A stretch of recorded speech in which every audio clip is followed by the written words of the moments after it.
Chapter 65, second part of Don Quixote from Cervantes that treats about the Morisco Ricote, wherein is made known who the Knight of the White Moon was, likewise Don Gregorio's release, and other events. As they were talking, Don Antonio came in looking extremely pleased and exclaiming, "Reward me for my good news, Senor Don Quixote. Don Gregorio and the renegade who went for him have come ashore do I say? They are by this time in the Viceroy's house, and will be here immediately."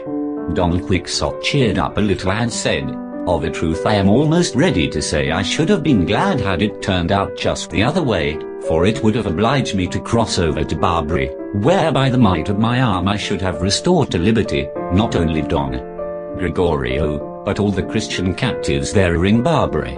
But what am I saying, miserable being that I am? Am I not he that has been conquered? Am I not he that has been overthrown? Am I not he who must not take up arms for a year?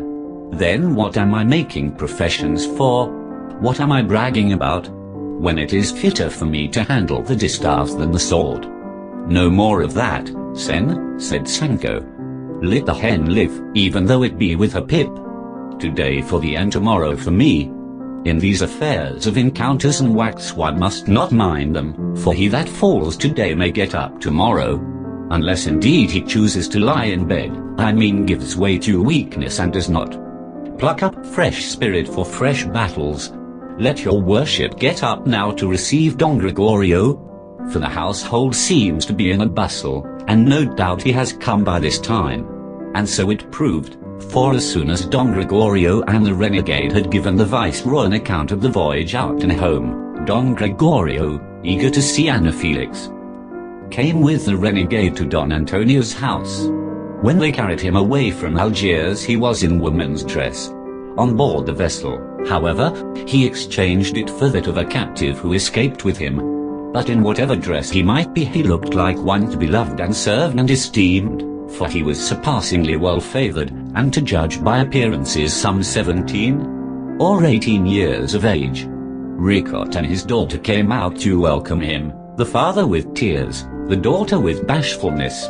They did not embrace each other, for where there is deep love there will never be overmuch boldness.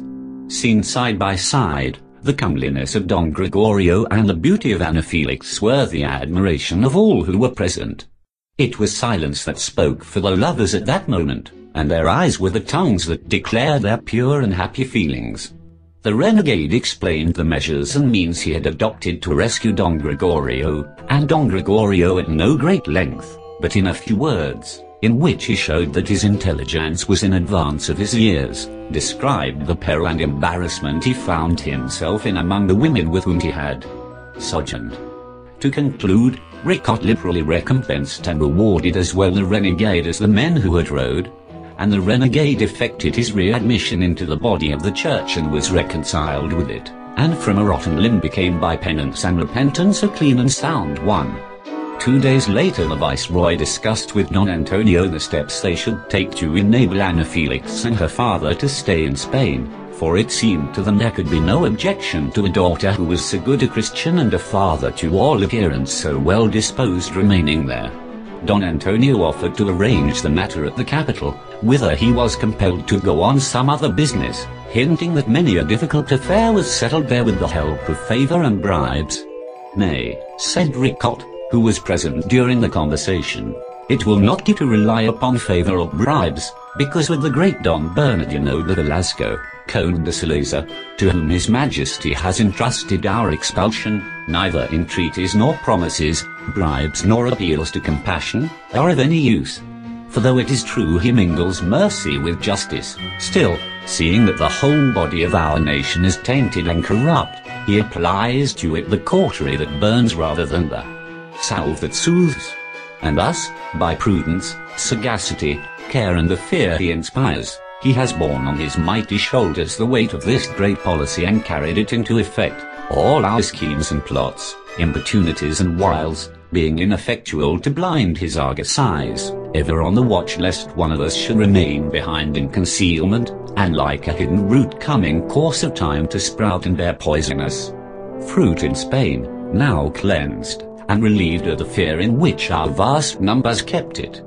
Heroic resolve of the great Philip III, and unparalleled wisdom to have entrusted it to the said Don Bernardino de Velasco. At any rate, said Don Antonio, when I am there I will make all possible efforts, and let heaven do as pleases it best. Don Gregorio will come with me to relieve the anxiety which his parents must be suffering on account of his absence. Anna Felix will remain in my house with my wife, or in my monastery, and I know the Viceroy will be glad that the worthy Ricote should stay with him until we see what terms I can make. The Viceroy agreed to all that was proposed. But Don Gregorio, on learning what had passed, declared he could not and would not on any account leave Anna Felix. However, as it was his purpose to go and see his parents and devise some way of returning for her, he fell in with the proposed arrangement.